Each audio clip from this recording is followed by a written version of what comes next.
भद्रं कर्णेभिः शृणुयाम देवाः भद्रं पश्येमाक्षभिर्यजत्राः स्थिरैरङ्गैस्तुष्ट्वागुंसस्तनूभिः व्यशेम देवहितं यदायुः स्वस्ति न इन्द्रो वृद्धश्रवाः स्वस्ति नः पूषा विश्ववेदाः स्वस्ति नस्तार्क्ष्यो अरिष्टनेमिः स्वस्ति नो बृहस्पतिर्दधातु ओम शांति शांति शांति 54వ పేజీ 12వ మంత్రం అమాత్రశ్చతుర్థః అవ్యవహార్యః ప్రపంచోపశమః शिव अद्वैतः एवमोंकार आत्मैव संविशत्यात्मना आत्मानं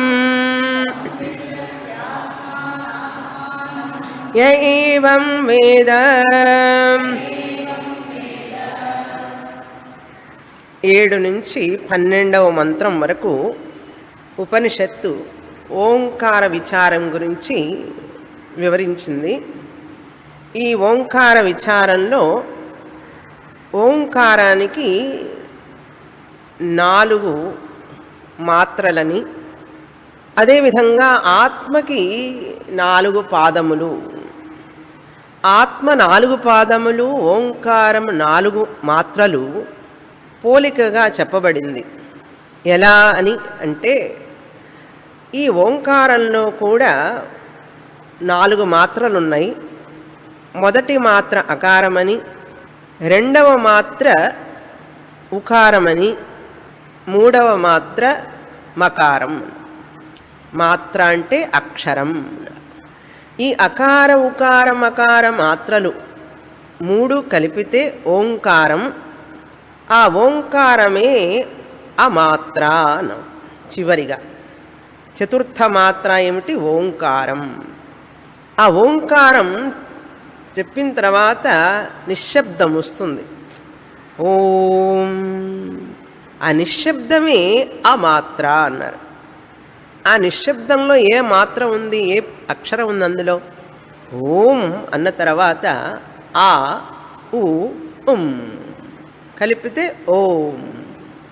మరలా రెండోసారి ఓం చెప్పేటప్పుడు మధ్యలో ఏ మాత్ర లేదు, ఏ అక్షరము లేదు.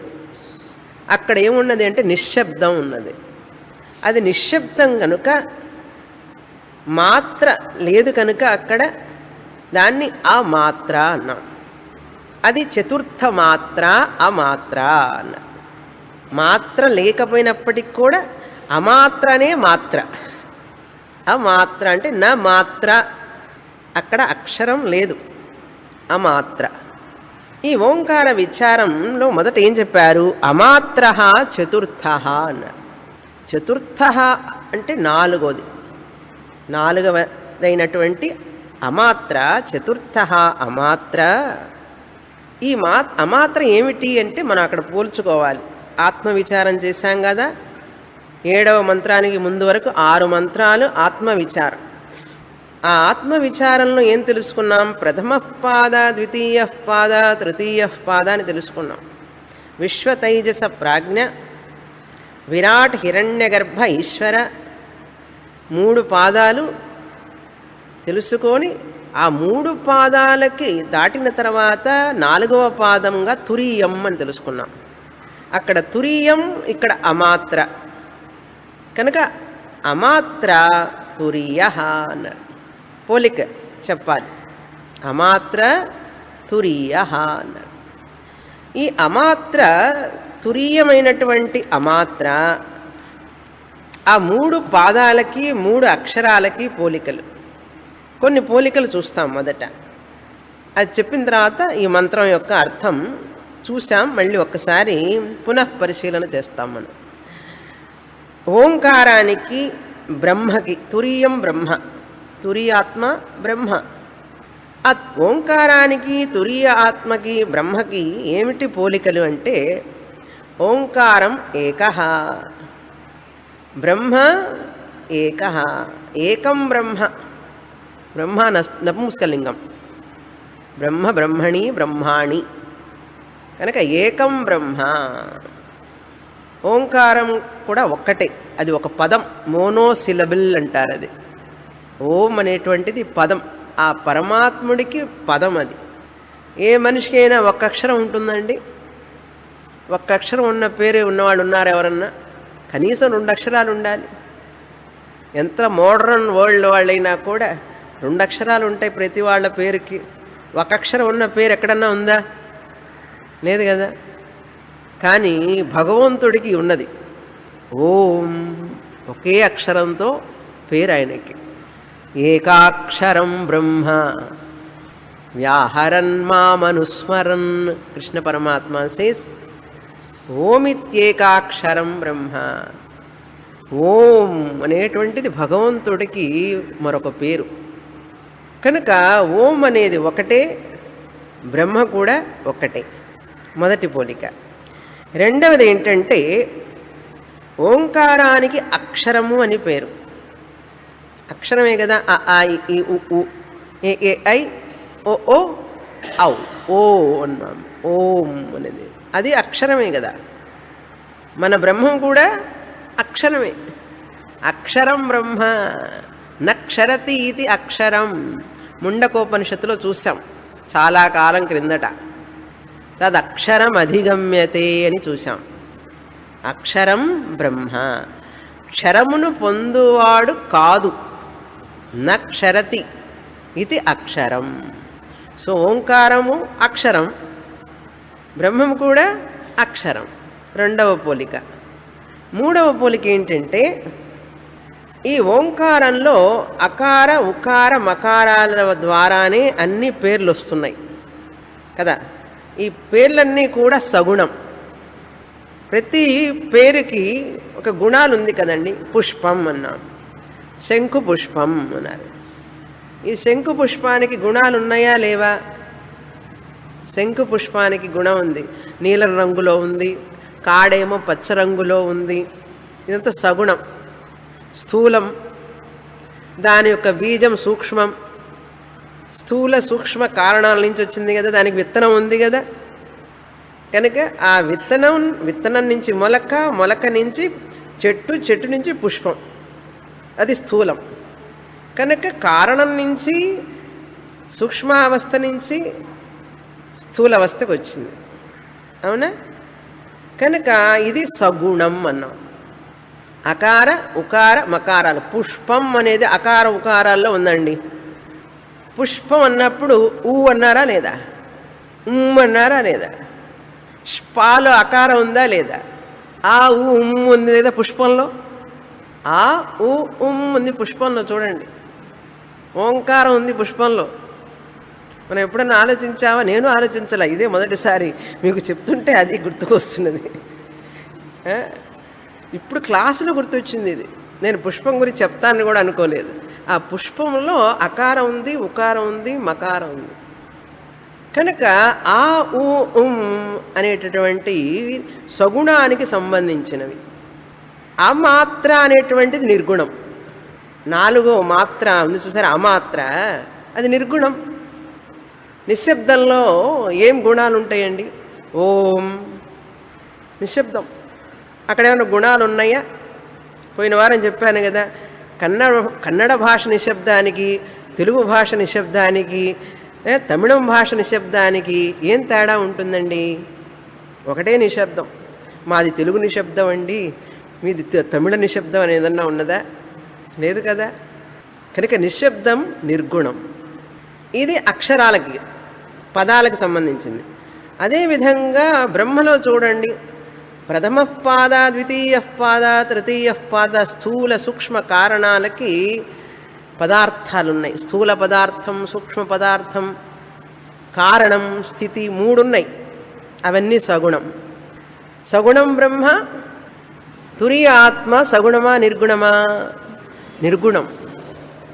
కనుక బ్రహ్మలో కూడా సగుణము నిర్గుణం ఉన్నాయి, ఓంకారంలో కూడా సగుణము నిర్గుణం.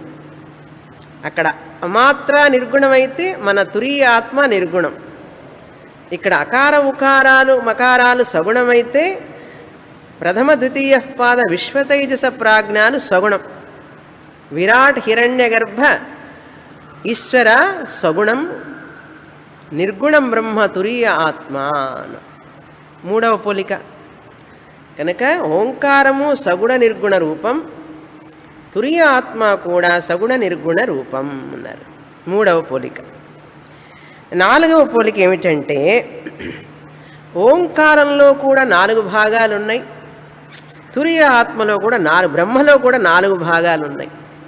ఓంకారంలో 4 భాగాలు, బ్రహ్మలో కూడా 4 భాగాలు. నేను చెప్పక్కర్లా, మీకు జ్ఞాపకం వచ్చి ఉంటుంది ఈ పాటికి. ఓంకారంలో 4 భాగాలంటే ఏమిటి? అకారం ఒక భాగం, ఉకారాక్షరం ఒక భాగం, మకారం ఒక భాగం, అమాత్ర నిశ్శబ్దం 4 ఉన్నాయి. మన బ్రహ్మలో కూడా స్థూల విరాట్, సూక్ష్మ హిరణ్యగర్భ, కారణ ఈశ్వర, తురీయ ఆత్మ 4 దానికి దీనికి సరిపోయింది అన్నాం కదా. అకార ఉకార మకారాలు నిశ్శబ్దం అమాత్ర, స్థూల సూక్ష్మ కారణ తురీయ ఆత్మ 4 కనుక వాళ్ళిద్దరికీ పోలిక ఉన్నది అన్నది. అదే 4వది ఇంకొక రకంగా చెప్పాలంటే 5వ మెట్టుగా తీసుకుంటే ఇక్కడ అకార ఉకార మకారములు, అక్కడ విశ్వతైజస ప్రాజ్ఞలు 5వ పోలికగా. కొంచెం విస్తారంగా చెప్పాలంటే అకార ఉకార మకార, అక్కడ స్థూల సూక్ష్మ కారణ విశ్వతైజస ప్రాజ్ఞ లేక విరాట్ హిరణ్యగర్భ ఈశ్వర టాలీ అనమాట. ఇక్కడ అకారం అయితే అక్కడ విశ్వం, ఇక్కడ ఉకారం అయితే అక్కడ హిరణ్యగర్భ, ఇక్కడ మకారం అయితే అక్కడ ఈశ్వర, ఇక్కడ అమాత్ర అయితే అక్కడ తురీయ ఆత్మ. ఇన్ని పోలికలు ఉన్నాయండి. కనుక నిశ్శబ్దం అవ్యవహారం కదా. నిశ్శబ్దంలో ఏం వ్యవహారం ఉంటుందండి? తురీయ ఆత్మలో కూడా అవ్యవహార్య, వ్యవహారం చెయ్యలేం. తురీయ ఆత్మలో నిద్రలోనే వ్యవహారం చేయలేం. మనం నిద్రలో ఏం వ్యవహారం చేస్తామండి? ఏం మాట్లాడతాం? ఏమీ తెలియదు కదా నిద్రలో. తురీయ ఆత్మలో ఏ వ్యవహారము ఉండదు కనుక అవ్యవహార్య. తర్వాత ఏం చెప్పారు? ప్రపంచోపశమ అన్నారు. ఎక్కడైతే ప్రపంచం ఉపశమించి ఉంటుందో అన్నారు. ప్రపంచ ఉపశమ అన్నారు. నిద్రలో చిన్న ప్రళయం అండి నిద్ర. లయ నిద్ర అనేటువంటిది చిన్న ప్రళయం. ప్రపంచం అంతా ఉపశమించింది కదా. మీ శరీరం కూడా గుర్తులేని స్థితిలో ఎక్కడ పడుకున్నాం, ఎలా ఉన్నాం, ఏమిటనేది కూడా లేనటువంటి, ఉపశమం అంటే ఏమిటి? లేనటువంటి స్థితి. ప్రపంచం ఏమిటి అనేటువంటిది తెలియనటువంటి స్థితి ప్రపంచోపశమం. నువ్వు ఎలాగైతే నిద్రలో ప్రపంచోపశమాన్ని అనుభవిస్తున్నావో తురీయ ఆత్మ ఎప్పుడూ ప్రపంచోపశమమే అన్నారు. తురీయ ఆత్మలో ఈ నామరూపాలన్నీ ఉండవు నిజంగా. ఈ కనపడే నామరూపాలన్నీ కూడా మిథ్యా. కనుక ఆత్మయందు, తురీయ ఆత్మయందు ప్రపంచోపశమం. కనుక తురీయ ఆత్మకేమని పేరంటే ప్రపంచోపశమ. ఏ తురీయ ఆత్మ అందైతే ప్రపంచమంతా ఉపశమించి ఉంటుందో అన్నారు. ఏమండి ప్రపంచోపశమ అంటే కనపడకుండా పోతుందా అంటే కనపడకుండా పోదు నాయన. ప్రపంచోపశమ అంటే ఆ ఆత్మస్వరూపాన్ని నేనే, నా నిజస్వరూపం, ఈ ప్రపంచమంతా కూడా సత్యం కాదు అని ఉపశమిస్తుంది. ఆ ప్రపంచం యొక్క సత్యత్వ భావన మనలో నుంచి తొలగిపోతుంది. ప్రపంచాన్ని చూస్తూనే ఉంటాను కానీ ప్రపంచం సత్యం అనేటటువంటి భావన ఉండదు. సూర్యోదయాన్ని చూస్తూనే ఉన్నాం కానీ సూర్యోదయం నిజంగా లేదని తెలిసినా కూడా చూస్తున్నామా లేదా? ఎండమావుల నీరు చూస్తున్నాం కానీ నిజంగా నీరుందా? అదే ఉపశమః అంటే. జల ఉపశమః అన్నారు. అక్కడ ఎండమావుల దగ్గర జలం. జలం అనేది ఎప్పుడైతే మనకు తెలిసిందో అది ఎండమావి నీరురా అన్నప్పుడు జలం ఉపశమించిందా లేదా? మన ఆలోచనలో నుంచి ఉపశమించిందా లేదా జలం? జలోపశమః అన్నారు. ఎప్పుడు? అది ఎండమావి అని జ్ఞానం వచ్చినప్పుడు జల ఉపశమః. మంచి ఎగ్జాంపుల్. తురీయ ఆత్మ జ్ఞానం వచ్చినప్పుడు ప్రపంచ ఉపశమః అన్నారు. ప్రపంచ ఉపశమః అన్నారు. జల ఉపశమః అయిన తర్వాత జలం కనపడుతుందా లేదా? ఎండమావి నీరు నిజం కాదు, అది అసత్యం అని తెలిసినా కూడా అది కనపడుతుందా లేదా? మళ్ళీ రెండోసారి కనపడుతుంది, మూడోసారి కనపడుతుంది. ఆ జ్ఞానం వచ్చినా కూడా కనపడుతుంది. అదేవిధంగా ప్రపంచోపశమః అంటే ఆత్మజ్ఞానం వచ్చిన తర్వాత కూడా ప్రపంచోపశమ రూపమైనటువంటి నేను ఆత్మస్వరూపం అని తెలుసుకున్నప్పటికీ కూడా ప్రపంచం తెలుస్తూనే ఉంటుంది. ప్రపంచం తెలుస్తూనే ఉంటుంది. ఎండమావి నీరు మండి కనపడుతుంది.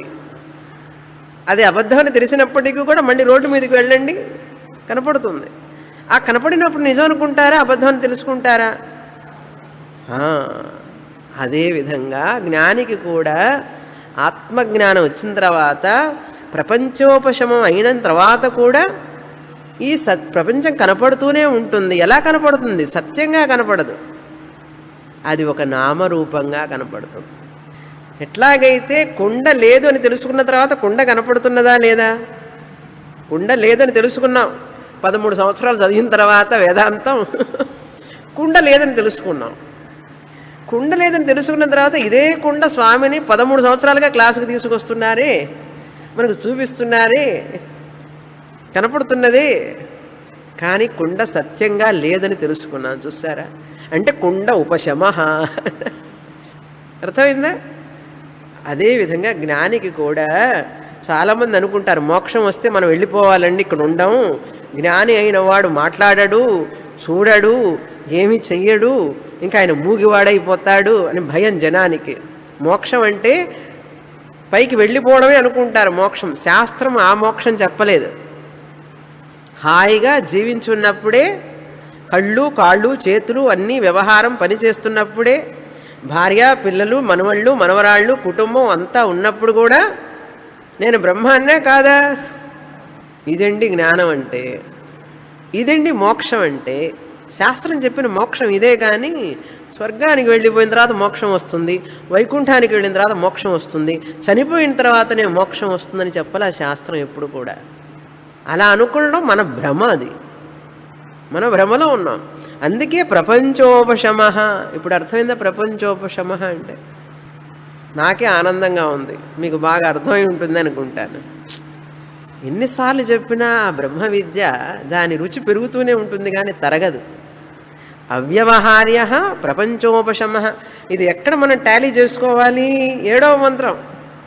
నాంతః ప్రజ్ఞం న బహిష్ప్రజ్ఞం నో భయతః ప్రజ్ఞం న ప్రజ్ఞం న ప్రజ్ఞానఘనం అదృష్టం అవ్యవహార్యం అగ్రాహ్యం అచింత్యం అలక్షణం అవ్యపదేశం అవ్యవహార్యం ప్రపంచోపశమం శాంతం శివమద్వైతం.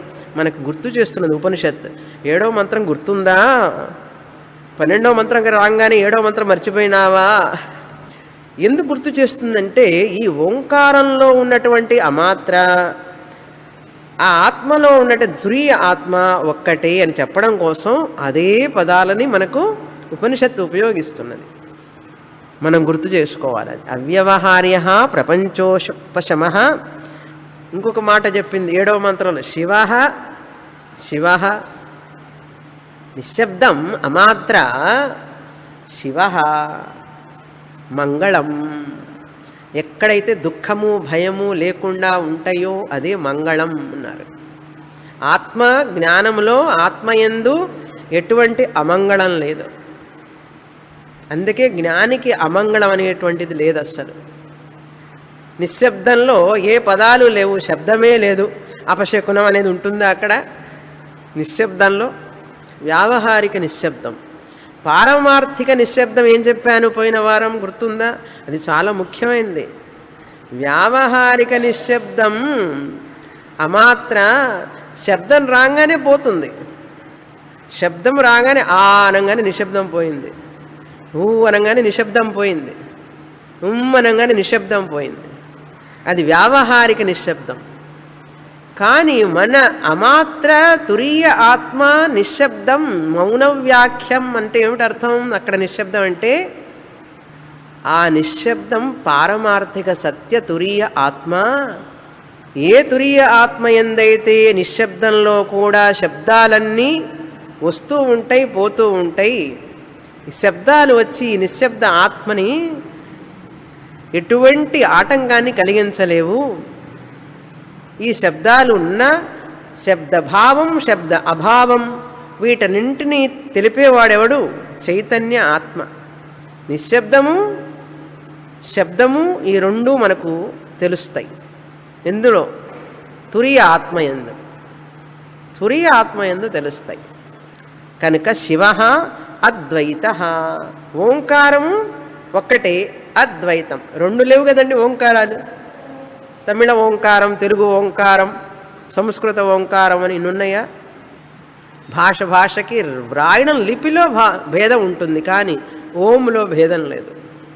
కనుక అద్వైత, తురీయ ఆత్మ అద్వైత, ఒక్కటే. న ద్వైతం, ద్వైతం అంటే రెండు, న ద్వైతం రెండు లేనటువంటిది అద్వైతం. ఏవం ఓంకార ఆత్మా ఏవ.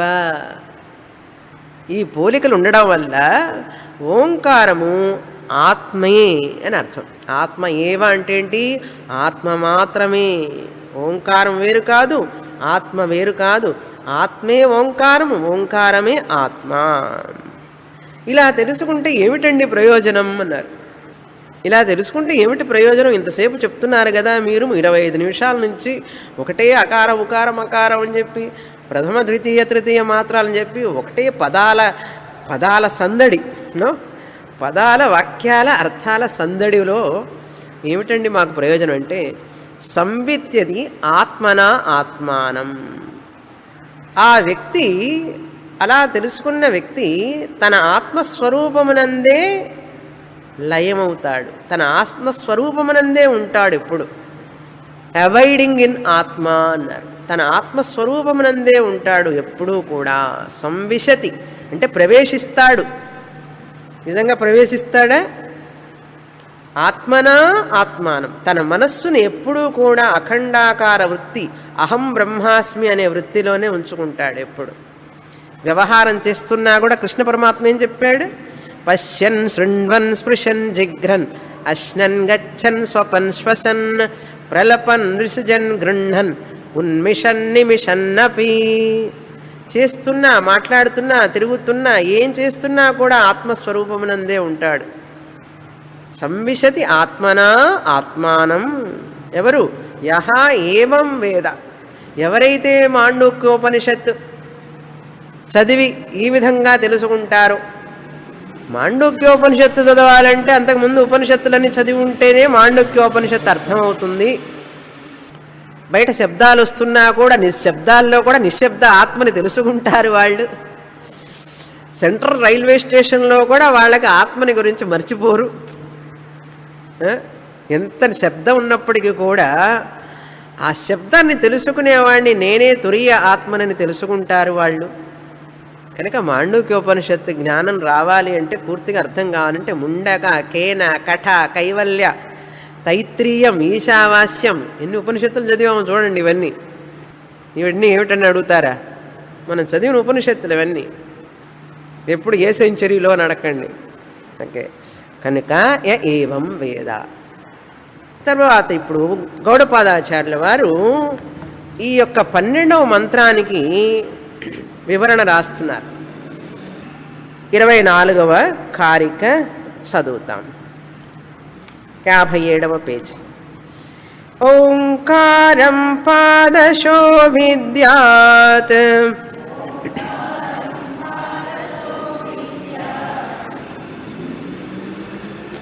ఓంకారం పాదశో విద్యాత్ పాదమాత్ర మాత్రా న సంశయః ఓంకారం పాదశో జ్ఞాత్వా న కించిదపి చింతయేత్.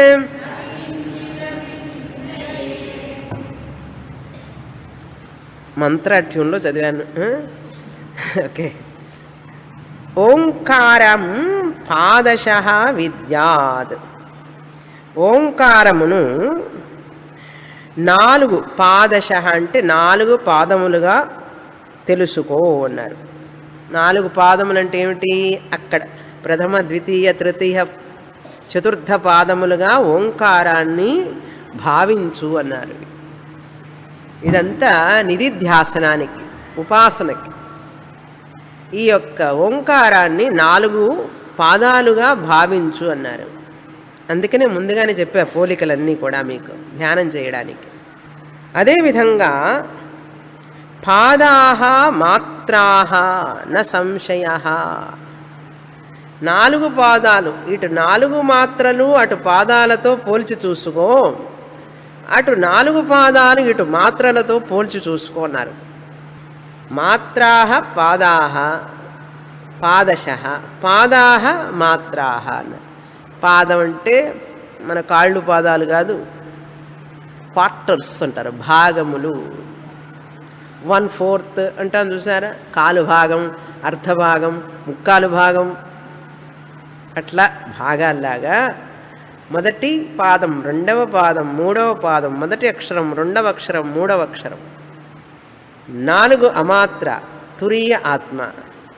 పాదశః ఓంకారం పాదశః. ఓంకారాన్ని పాదాలుగా, పాదాలని మాత్రలుగా తెలుసుకోవడం. న సంశయః, దీంట్లో సందేహం వద్దు అంటున్నది ఉపనిషత్తు. ఇదే అది, అదే ఇదని తెలుసుకో. సందేహమే న సంశయః అన్నారు. ఇందులో ఏ సందేహము లేదు అంటున్నారు. ఏమండి, ఓంకారం ఎట్లా అవుతుంది? 4 మాత్రలు ఎలా అవుతాయి? 4 పాదాలు, 4 పాదాలు 4 మాత్రలు ఎలా అవుతాయంటే అడగవాకు, అందులో సందేహం లేదు, నీకు అర్థం కావడానికి కొంచెం కాలం పడుతుంది. అందుకని శాస్త్రం వినేటప్పుడు శ్రద్ధ కావాలి, శ్రద్ధ. అందుకని గురువుగారు చెప్పేటప్పుడు ఆమ ఆమ అంటూ ఉండాలి, అవునండి అవునండి అనాలి మనకు అర్థమయ్యే వరకు. లేకపోతే మన బుద్ధి వ్యతిరేకిస్తుంది అనుకోండి మొదట చెప్పేటప్పుడే, ఏమిటోండి మనకేం అర్థం కావట్లేదు, వద్దులేండి అన్నామంటే ఏమవుతుంది? ఎవరికి నష్టం? మనకే నష్టం. అందుకని శాస్త్రమునందు ప్రామాణ్య బుద్ధి కావాలి. శాస్త్రమునందు అత్యంత శ్రద్ధాభక్తి ఉంటే, అవును వేదం చెప్తోంది, ఉపనిషత్తు చెప్తోంది కనుక ఇది సత్యం. నా బుద్ధి దోషం వల్ల నాకు సత్యంగా తెలియకపోవచ్చు ఇప్పుడు, అజ్ఞానం వల్ల. కానీ వేదం చెప్పింది అసత్యం కాదు కదా. వేదం అంటే 12వ మంత్రంలో చెప్పింది. మాండూక్యోపనిషత్తు అథర్వణ వేదం. అథర్వణ వేదం 4 వేదాల్లో ఒక వేదం. మాండూక్యోపనిషత్తు అథర్వణ వేదానికి సంబంధించినది కనుక అథర్వణ వేదం వేదవాక్కు. వేదవాక్కుని మనం అర్థం చేసుకోవడానికి ప్రయత్నం చేయాలి. కానీ వేదవాక్కుని నాకు అర్థం కావడం లేదు అంటే మన మూర్ఖత్వాన్ని మనం ప్రదర్శించుకున్నట్లు అవుతుంది. ఉపనిషత్తు ఎంత బాగా చెప్తోందండి, ఎన్ని అర్థం కాని విషయాలు చెప్తోంది. మనకు అర్థమయ్యేటట్లయితే మనం ఎందుకంటే క్లాసుకి రావడం? ప్రశ్న చూడండి, చాలామంది నాకు అర్థం కావడం లేదండి అందుకని నేను వెళ్ళడం లేదండి అంటాడు క్లాస్కి. చెప్తున్నా, అది చాలా కష్టంగా ఉంది మాండూక్యోపనిషత్తు, నాకు అర్థం కావడం. నీకు అర్థమైతే నువ్వు ఎందుకు క్లాసుకు రావడం? నీకు అర్థమైతే నువ్వు రావక్కర్లేదు. అర్థం కాదు కాదు కాదు కనుకనే నేను గురువుగారి దగ్గర అర్థం చేసుకోవడానికి రావాలి. అందుకని చాలాసార్లు మనం ఇల్లాజికల్గా మాట్లాడుతూ ఉంటాం, మాట్లాడేదానికి లాజిక్కే ఉండదు, యుక్తి లేకుండా మాట్లాడుతూ ఉంటాం. కొంచెం ఎందుకని కొంచెం ఉపయోగించాలి మాట్లాడేటప్పుడు. మనకు అర్థమైతే మనం వెళ్ళక్కర్లేదు, వినక్కర్లేదండి. మనకు ఆల్రెడీ అర్థమై ఉంటే అర్థం చేసుకోవడానికి వెళుతున్నాం. అర్థమైందే? అర్థం చేసుకోవడానికి వెళుతున్నామని అర్థమైందా? ఓకే. కనుక జ్ఞాత్వా ఓంకారం పాదశః. ఈ విధంగా ఓంకారమును జ్ఞాత్వా, ఈ పాదాలుగా తెలుసుకొని, జ్ఞాత్వా అంటే తెలుసుకొని, ఏమి తెలుసుకొని? ఓంకారం పాదశః అన్నారు. ఓంకారము ఈ 4 పాదాలే అని తెలుసుకొని ఏం చేయాలి? ఏం చెయ్యవాకుంటున్నాడు. న చింతయేత్, మరేమీ ఆలోచించకు, ఈ విధంగా ధ్యానం చెయ్యి, మరేమీ వేరే ఆలోచనలు తీసుకురావాకు. నేను భార్యని, ఫలానా ఆయన నా భర్త, మా పిల్లలు, మనవరాళ్ళు, ఇవన్నీ ఆలోచనలు వద్దు. ఆ కాసేపు ధ్యానం చేసేటప్పుడు, వంట చేసేటప్పుడు, వడ్డన చేసేటప్పుడు ఓకే. ఈ విధంగా ధ్యానం చేసేటప్పుడు న చింతయేత్, కించిదపి ఏమీ కూడా ఆలోచించొద్దన్నాడు. ధ్యానం చేసేటప్పుడు, ఓంకార ధ్యానం చేసేటప్పుడు, ఆ ఓంకార ధ్యానం చేసేటప్పుడు విశ్వతైజస ప్రాజ్ఞ స్థూల అకార, సూక్ష్మ ఉకార, కారణ మకార, ఎలా చేయాలి? ఆ అన్నప్పుడు స్థూల ప్రపంచం మొత్తాన్ని భావించుకోవాలి మనస్సులో. ఓ అన్నప్పుడు హిరణ్య గర్భ సూక్ష్మ ప్రపంచాన్ని మొత్తాన్ని కూడా భావించాలి మనస్సులో. ఉపాసన అంటే ఇదే కదా. అనే అక్షరం మీద, ఆలంబనం మీద ఈశ్వరుణ్ణి ధ్యానించాలి. అలా ధ్యానం చెయ్యి. కించిదపి నా చింతయేత్, ఇంకేం ఆలోచించవాకు. ఆ ఓం అయిన తర్వాత నిశ్శబ్దం వచ్చింది కదా, ఆ నిశ్శబ్దంలోనే ఆ ఉనికి ఎరుక అనే తురియ ఆత్మని నేను అన్నాడు. ఉనికి ఎరుక గుర్తుందా? ఎరుక, ఆ నిశ్శబ్దాన్ని గ్రహించేవాడిని నేను ఆత్మని అని ధ్యానం చెయ్యి. అంతేకాని నీళ్ళు వచ్చినాయా లేదా, ఫోన్ బిల్లు వచ్చిందా లేదా, కరెంటు బిల్లు వచ్చిందా లేదా, కించిదపి నా చింతయేత్. మనకు అది తప్ప అన్నీ వస్తాయి. ధ్యానం చేసేటప్పుడు ఏమండి నేను ఆలోచించాలనుకోలేదండి, అవంతటా వస్తున్నాయండి అన్నాడు. అలా వస్తాయి. ఎందుకంటే మన మనస్సంతా వాళ్ళే కూర్చొని ఉన్నారు కదా. అబ్బాయి, అమ్మాయి, ఇల్లు, కారు, ఈ వ్యవహారాలు, మన కుటుంబ బంధువులు, వీళ్ళందరూ. ఎందుకంటే వాళ్ళని గురించి ఆలోచించి ఆలోచించి మనసులో బాగా మనకు ఆవకాయ ముక్కలో ఉప్పు ఊరిపోయినట్లు ఊరిపోయింది మనలో. వాళ్ళనే కూర్చొని ఉంటారు ఎప్పుడు. ఊరగాయలో ఏముంటుందిరా అన్న ముక్కలో అంటే, నిమ్మకాయ బద్దలో ఏముంటుందండి? ఉప్పు ఉంటుంది. ఎందుకు ఉప్పు ఉంటుంది అంటే అట్లా ఊరిపోయింది అది. ఎక్కడ పట్టుకున్నా ఉప్పే, ఉప్పుమయం దానికి. అందుకని ఊరగాయ అన్నారు పేరు. చూసారా? మన మనస్సు కూడా ఊరగాయలాగా, మన మనస్సు అనే ఆవకాయ ముక్క. ఓకే, అందులో ఊరిపోయింది. ఏది? అబ్బాయి ధ్యానం, అమ్మాయి ధ్యానం, మనవడి ధ్యానం, మనవరాలి ధ్యానం, ధన ధ్యానం, ఇవేనూ ఉన్నది. కానీ ఓంకార ధ్యానం అనేటప్పటికి వాళ్ళే వస్తారు మనుషులు. ఎంత కష్టం చూడండి. అందుకే సన్యాసం తీసుకో అన్నారు మన వాళ్ళు. సన్యాసం తీసుకునేది ఎందుకు అర్థమైందా ఇప్పుడు? లేకపోతే మరి బాధ్యతలు ఉంటాయి కదా. గృహస్థాశ్రమంలో ఉంటూ చేయడం గొప్ప. సన్యాసాశ్రమం కంటే కూడా గృహస్థాశ్రమంలో ఉంటూ మన పనులు మనం చేసుకుంటూ సమయాన్ని ఈ యొక్క ఆధ్యాత్మిక చింతనకి ఇవ్వడమే శ్రేయస్కరం అని చెప్పింది శాస్త్రం. సన్యాసులందరూ కూడా ఒకవేళ సన్యాసం తీసుకున్న వాళ్ళు ఈ జన్మలో, పోయిన జన్మలో వాళ్ళంతా గృహస్థులండి. గృహస్థులు అయిన వాళ్ళమే సన్యాసం తీసుకుంటాం ఈ జన్మలో స్ట్రైట్గా బ్రహ్మచర్య ఆశ్రమాన్ని నుంచి అని చెప్తుంది శాస్త్రం. నేను చెప్పలేదండి. అందుకని గృహస్థమాశ్రమానికి వెళ్లకుండా ఎవరు సన్యాసులు కాలేరు. అర్థమైందా? కనుక ఇటువంటి సన్యాసాశ్రమం తీసుకోకపోయినప్పటికీ కూడా గృహస్థాశ్రమంలో ఉంటూనే ఆంతరింగిక సన్యాసం, మనస్సు గృహస్థాశ్రమంలో మనం ఉండొచ్చు కానీ మన మనసులో గృహస్థాశ్రమం ఉండకూడదు. అది సన్యాసం అంటే. అర్థమైందా? మనం గృహస్థాశ్రమంలో ఉండొచ్చు కానీ మనలో ఉండకూడదు.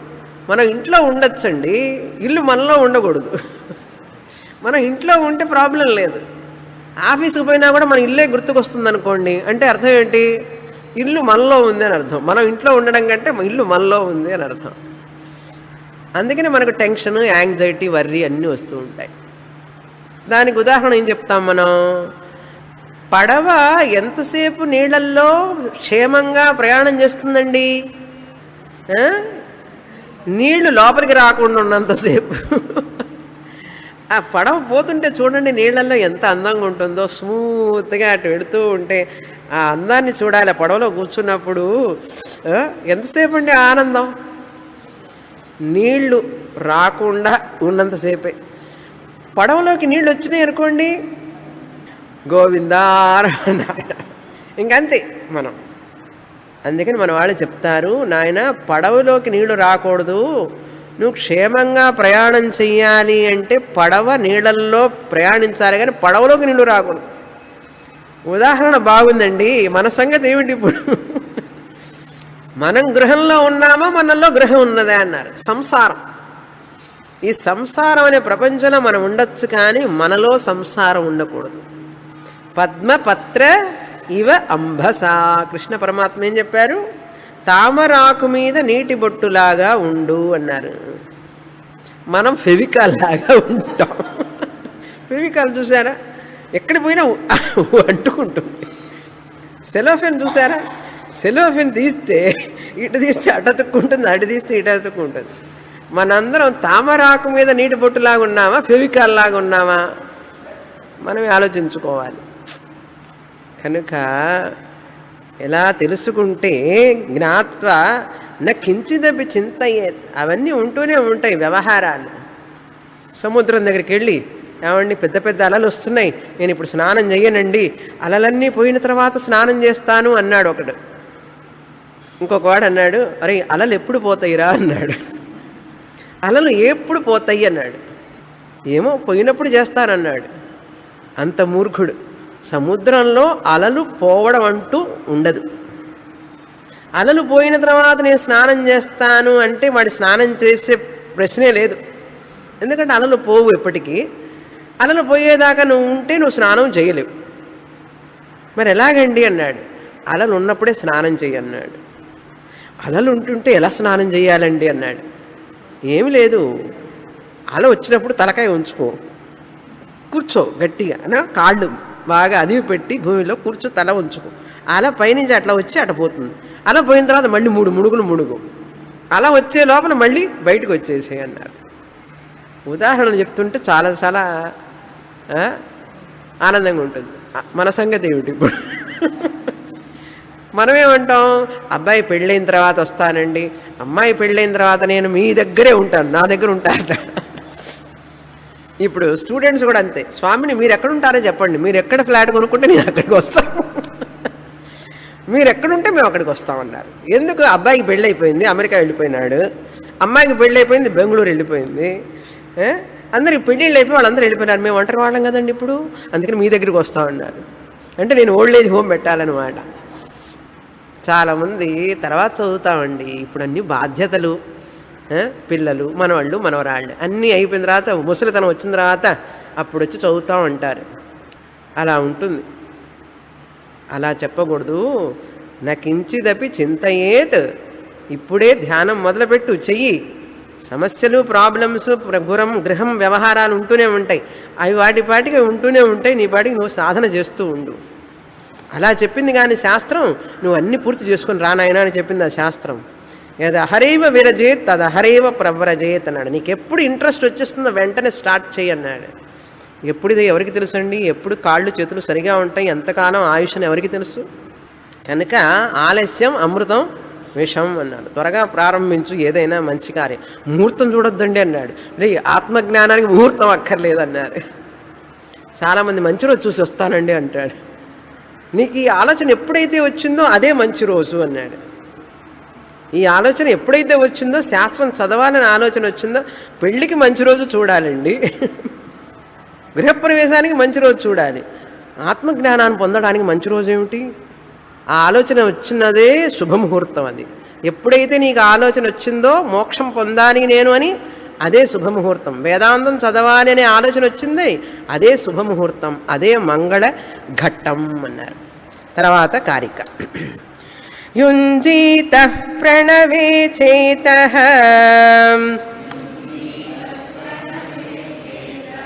ప్రణవో బ్రహ్మ నిర్భయం ప్రణవే నిత్యయుక్తస్య న భయం విద్యతే క్వచిత్.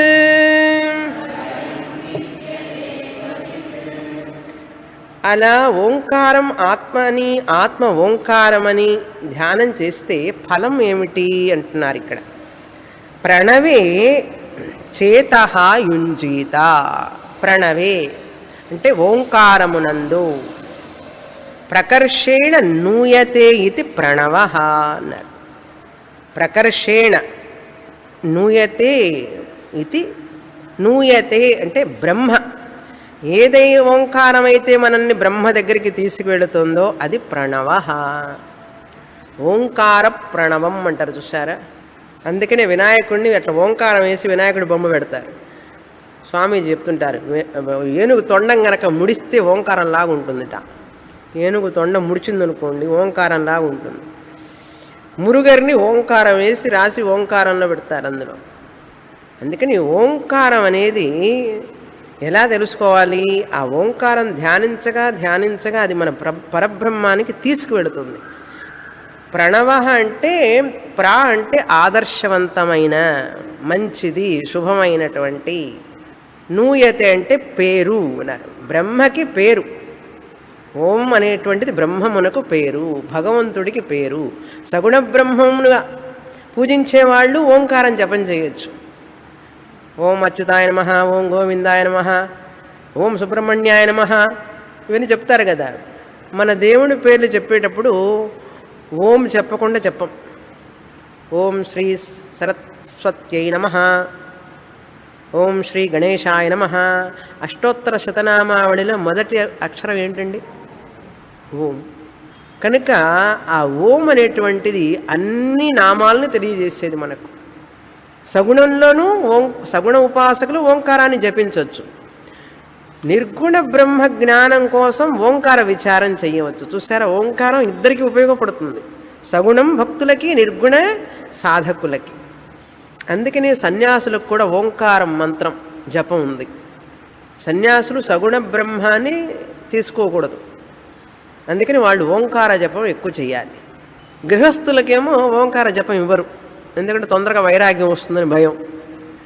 అందుకని ఓం తర్వాత ఓం విశ్వస్మై నమః, ఓం అనంతాయ నమః.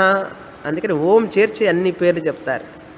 అందుకని ఓంకారం అనేది సన్యాసులకి, ఓంకారంతో భగవంతుడి నామం కలిపి చెప్పడం గృహస్థులకి. ఇది సంప్రదాయం. కనుక అటువంటి ఓంకారం ప్రణవే. ప్రణవే అంటే ఓంకారమునందు చేతః మనస్సును, యుంజీత చేర్చు. ఆ ఓంకారంతో నీ మనస్సుని కలిపేసేయి అంటుంది. ప్రతిరోజు కనీసం ధ్యానం చేయండి. ఇంట్లో కూర్చొని ఓం ఓం ఓం, ముందు ఉచ్చ జపం, తర్వాత మంద జపం, తర్వాత ఉపాంశు జపం. ముందుగానే మానసిక జపం చేస్తే నిద్ర వస్తుంది. అందుకని ఓం ఓం ఓం అని కొంచెం పెద్దగా చెప్పి, తర్వాత మన మనస్సుకి మనకే వినపడేట్లుగా చెప్పుకొని లోపల లోపలే, తర్వాత లోపల లోపల కూడా కాకుండా మనస్సు ద్వారానే చెప్పాలి. అలా చేయగా చేయగా చేయగా మన ఓంకారంలో లీనమైపోతాం. అదే చేతః ప్రణవే ఓంకారమునందు యుంజీత. I'm associated with Rotary Club, I'm associated with Lions Club, I'm associated with so many organisations, I'm associated with Omkara అని ఎవరన్నా చెప్తున్నారండి? I'm associated with that association, this association అంటారే కానీ నేను ఓంకారంతో అసోసియేట్ అయి ఉన్నాను. అలా చేసేవాడికి ఏది విన్నా కూడా ఓంకారం లాగానే వినపడుతుంది. ఎవరైనా తిట్టినా కూడా ఓంకారం లాగానే వినపడుతుంది. ఎందుకంటే ఓంకారం చేసి చేసి చేసి ఉంటాడు కదా, ఓంకారం లాగానే అనిపిస్తుంది. ఎంత హాయో చూడండి. మనకు కారు పోతున్నా ఓం అన్నట్లే ఉంటుంది, ఫ్లైట్ పోతున్నా ఓం అన్నట్లే ఉంటుంది. ఎందుకంటే మనస్సు ఓం చెప్పి చెప్పి చెప్పి అలాగే అనిపిస్తుంది దానికి. అది ఎలా అనిపిస్తుందండి? ఓం అన్నంత మాత్రాన అన్నీ ఓంకారంగానే. మీ అబ్బాయి మీద ఆశ ఉన్నప్పుడు ఎవరిని చూసినా మన అబ్బాయి లాగానే కనపడతాడు కదా. అబ్బాయిని ఎక్కడ చూసి దూరంగా చూసి మా అబ్బాయి వస్తున్నాడే అంటాడు. మీ అబ్బాయి ఎట్లా వస్తాడు? ఎందుకంటే మీ మనస్సు అదే ఆలోచిస్తున్నట్ల ఏది చూసినా అబ్బాయి లాగానే కనపడతాడా లేదా? బంగారం బంగారం బంగారం అని ఆలోచించేటప్పుడు ఆ రోళ్ళు గోళ్ళు కూడా బంగారం లాగానే కనపడుతుందా లేదా? అలా కనపడినప్పుడు ఇది మాత్రం ఎందుకు కనపడదండి, ఇది మాత్రం ఎందుకు వినపడదు? అప్పుడప్పుడు తెలుగులో ఏదో అంటారు, చెప్పకూడదు, ఆ వార్త వాడకూడదు, వాత పెట్టడం అంటారు చూసారా. మన వాళ్ళు ఏదైనా తప్పు చేస్తే గరిటె కాల్చి వాత పెడతారు. వాత పెట్టండి వీడికి గుర్తుగా అనమాట, నువ్వు తప్పు చేసావురా అని చెప్పి వాత పెట్టడం. అందుకని ఎవరైనా ఎలా ధ్యానం చేస్తామండి, ఎలా స్మరిస్తామండి, అది ఎట్లా అండి అంటే, ఇది ఎట్లా సాధ్యం నీకు? అది వాత అనమాట. నీకు ఇది ఎలా సాధ్యం? ఇది సాధ్యమైనప్పుడు అది సాధ్యం కాదా? అందుకని తప్పించుకోవాలని చూడవాకు. గౌడపాదాచార్యులు వారు చెప్తున్నారు, ప్రణవే చేతః యుంజీత. టైం లేదండి, టైం లేదని చెప్పవాకు. 3 సార్లు తినటానికి టైం ఉందేంటి? ఇవే వాతలంటే. అంటే మాటలతో వాతలన్నమాట. అంటే మనం తప్పుగా అర్థం చేసుకోకూడదు. ఎప్పుడైనా చూడండి, వాత పెడితే వాడు ఇంకా తప్పు చేయడు, ఎందుకంటే అది గుర్తొస్తుంది. ఆ రోజుల్లో పనిష్మెంట్ అన్నమాట. శాస్త్రం కూడా మనల్ని పనిష్మెంట్ చేస్తుంది. సత్యం కాని దాన్ని పోయి సత్యం అనుకుంటున్నావే, మలభాండాన్ని నువ్వుగా భావించుకుంటున్నావే అని చెప్పి అది వాత పెట్టడమే కదా. ఇది వాకింగ్ టాయిలెట్, మలభాండం, మాంసపిండం అంటుంది శాస్త్రం. దాన్ని ఏమంటారండి? వాతే కదా. ఈ మాంసపిండానికి ఇంత షోకు చేస్తున్నావు, ఇన్ని పౌడర్ డబ్బాలు, ఇన్ని లక్స్ సోపులు, ఇవన్నీ వాతలే కదా కదండి. అందుకని శాస్త్రం మనల్ని బాగా సానబెట్టినట్టే. అందుకని వేదాంతానికి రావడానికి అందరికీ భయం. అర్థమైందా? చాలామంది వేదాంతానికి రాలేరు. ఎందుకండి? మనసు వేదాంతం క్లాసుకు వస్తే అన్నిటి మీద ఆశలు పోతాయండి అన్నాడు. అన్నిటి మీద ఆశలు పెట్టుకొని నువ్వే సుఖపడుతున్నావు కదా శాస్త్రం చెప్పేది అది. అందుకే ఏం చేయాలి అన్నారు, నీ మనస్సుని ప్రాపంచకం నుంచి దేవుడికి మీదకి తీసుకురా, దేవుడి మీద నుంచి ఓంకారాన్ని తీసుకొచ్చి ఆత్మ మీదకి తీసుకురా చిన్నగా అంటూ. తీసుకురాకపోతే ఏమిటండి అన్నాడు. రాకపోతే పో, నువ్వే దిగులు పడతావు, నువ్వే దుఃఖపడతావు అన్నాడు. వస్తే ఏమిటండి అన్నాడు, భయం పోతుంది అంటున్నది మంత్రం. చూడండి, ప్రణవే బ్రహ్మ నిర్భయం. ఆ ఓంకారమునందు నువ్వు గనక బ్రహ్మని ధ్యానిస్తే నిర్భయం, అభయం ప్రతిష్టాం విందతే అథసో భయంగతో భవతి ఉదరమంతరం కురుతే. ఎవరైతే ఆ బ్రహ్మ వేరు, దేవుడు వేరు, నేను వేరు, వీళ్ళు వేరు, వాళ్ళు వేరు అనుకుంటూ ఉంటాడో వాడికి భయం తప్పదు. ద్వితీయాద్వై భయం భవతి. ఆ ఓంకారమే బ్రహ్మ, బ్రహ్మమే ఓంకారము, ఆ ఓంకారం బ్రహ్మ స్వరూపమే నేను, నా నిజస్వరూపం, ఈ శరీరం మనస్సు కాదని తెలుసుకున్న వాడికి నిర్భయం అన్నారు.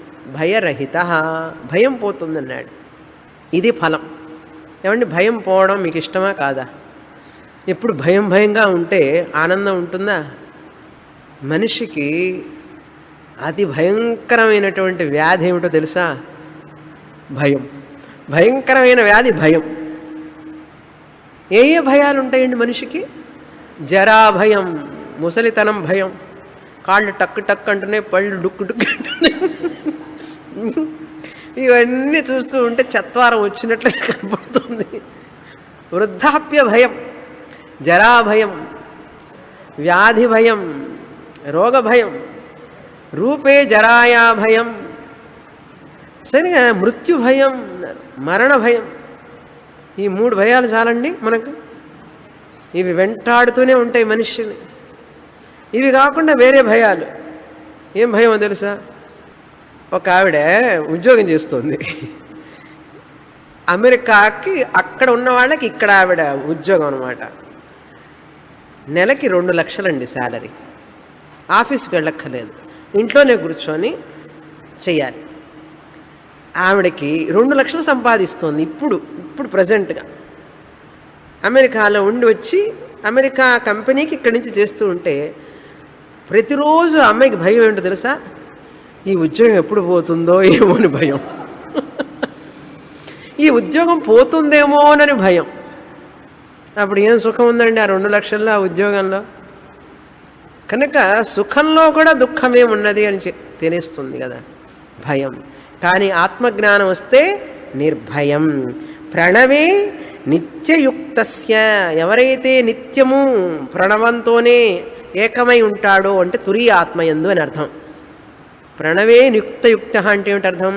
ఓంకార ధ్యానం చేసి చేసి విచారం చేసి తురీయ ఆత్మని నేనే అని తెలుసుకొని ఎప్పుడు ఆత్మ ఆత్మ ఆత్మ అహం బ్రహ్మాస్మి అని ఉంటాడో అతను నా భయం విద్యతే క్వచిత్ అన్నాడు. వాళ్ళకు భయమే ఉండదండి అన్నాడు. భయం లేదు, భయ నివృత్తి. ఇష్టమా కాదా? ఇష్టమేనండి. ఎట్లా వస్తుందన్నాడు. వస్తుంది, చదివితే అర్థం చేసుకుంటే వస్తుంది. భయం మనల్ని చూసి భయపడాలి, భయాన్ని చూసి మనం భయపడకూడదు. భయం మనల్ని చూసి భయపడి పారిపోవాలి. ఈయన చాలా నిర్భయుడు, ఆత్మస్వరూపంలో ఉన్నాడు, నేనెట్లా పోయేది ఆయన దగ్గరికి అని చెప్పి భయం మన దగ్గరికే రాదు. ఏ భయం? మృత్యు భయం రాదు, జరా భయం రాదు, వ్యాధి భయం రాదు, ఏ భయం రాదు. భయం లేకపోతే ఎట్లా ఉంటుంది ముఖం? భయం ఉంటే భయంగా ఉంటుంది, భయం లేకపోతే ధైర్యంగా ఉంటుంది. ధైర్యంగా ఉండేవాడి ముఖం ఎట్లా ఉంటుంది? భయంగా ఉండేవాడి ముఖం ఎట్లా ఉంటుంది? భయంగా ఉండేవాడు వణుకుతుంటాడు, ఎప్పుడు మాటలు వణుకుతూ ఉంటాయి. ధైర్యంగా ఉండేవాడికి మాటలు గణీగా అంటే కంఠం అంటే కంచు కంఠంలాగా వస్తుంది. నడిచేటప్పుడు నడక అట్లాగే ఉంటుంది, మాటలు అలాగే ఉంటాయి, చూపు అలాగే ఉంటుంది. భయం లేని వాడికి, భయం ఉన్నవాడికి తెలిసిపోతుంది, ముఖం చూడంగానే తెలిసిపోతుంది. కనుక భయం అనేటువంటిది మన నిజస్వరూపం కాదు, అభయస్వరూపమైన ఆత్మ మన నిజస్వరూపం. కనుక భయంలో నుంచి బయటికి వస్తాం. తర్వాత కారిక ప్రణవోహ్య పరం బ్రహ్మ ప్రణవశ్చ పరస్మృతః అపూర్వోనంతరో బాహ్యః అనపరః ప్రణవో వ్యయః.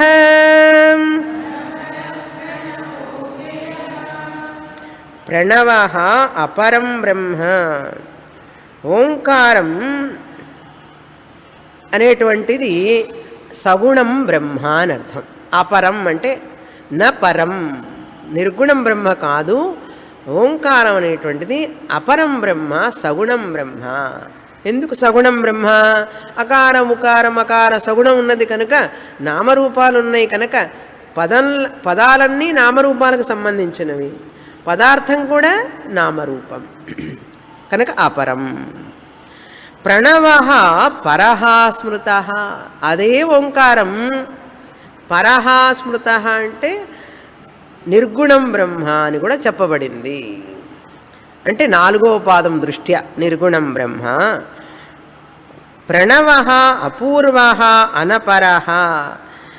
ఈ నిర్గుణం బ్రహ్మ చైతన్యం, దీనికి కారణం అంటూ లేదు. నిర్గుణం బ్రహ్మకి ఓంకార అమాత్రకి కారణం లేదు, తురీయ ఆత్మకి కారణం లేదు. దాని నుంచే అన్ని కార్యాలు వస్తాయి. ఓంకారం నుంచే, నిశ్శబ్దం నుంచే కదండి అన్ని శబ్దాలు వస్తాయి. అదేవిధంగా తురీయ ఆత్మ నుంచే అన్ని కార్యాలు వస్తాయి. కానీ తురీయ ఆత్మకి ఎక్కడి నుంచి వచ్చిందండి అని అడగకూడదు. అందుకని అపూర్వ, దానికి పూర్వం అంటూ ఏం లేదు. అనపరః కార్యరహితం, దానికి నుంచి దానికి కార్యము అనేటువంటిది లేదు అన్నారు. కార్యరహితం అంటే కాల అపరిచ్ఛిన్నం, కాలం దేశం అనేటువంటిది లేదు. అనంతరః అబాహ్యః అవ్యయః, అది దానికి లోపలని లేదు వెలుపల అని లేదు. అబాహ్యః న అంతరః. ఏమండి నిర్గుణం బ్రహ్మ లోపల ఉన్నదా బయట ఉన్నదా అన్నాడు. అది లోపల లేదు బయట లేదు. లోపల ఉన్నది అంటే బయట లేదని అవుతుంది, బయట ఉన్నది అంటే లోపల లేదని అవుతుంది. అప్పుడు ఏం చెప్పాలి? సైలెన్స్ అన్నారు. అవ్యయ వ్యయరహిత. వచ్చే వారం చూస్తాం. పూర్ణమదః పూర్ణమిదం పూర్ణాత్ పూర్ణముదచ్యతే పూర్ణస్య పూర్ణమాదాయ పూర్ణమేవావశిష్యతే ఓం శాంతి శాంతి శాంతి హరి ఓం శ్రీ గురుభ్యో నమః హరి ఓం.